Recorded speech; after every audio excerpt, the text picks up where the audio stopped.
Bakit po natin to dapat pagtuunan? Why do we need to focus on what's happening in the Senate? Okay, discussin po natin. Let's discuss. Okay. So, I want you to imagine something. What if all 24 sitting senators were placed behind bars?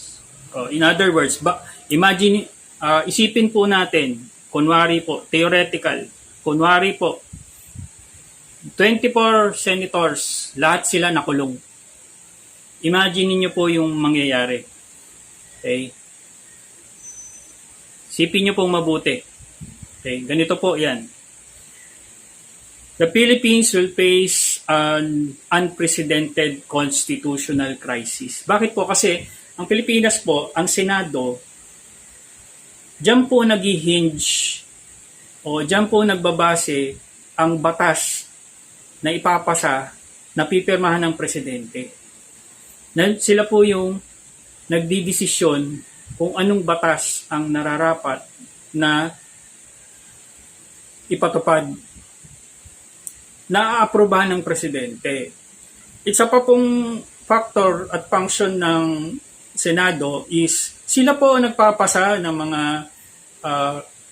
taxes at saka budget ng Pilipinas. So, meron silang financial factor at judicial factor.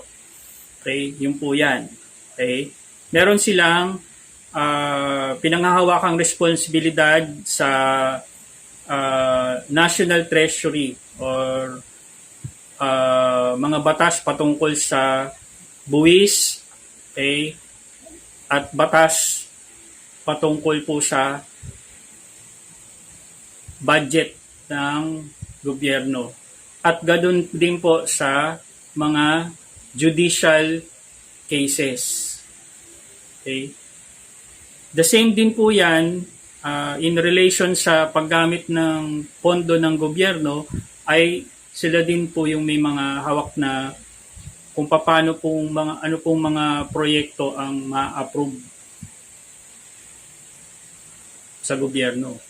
So, some of the projects, especially major projects, they are capable of authorizing coming from the Congress.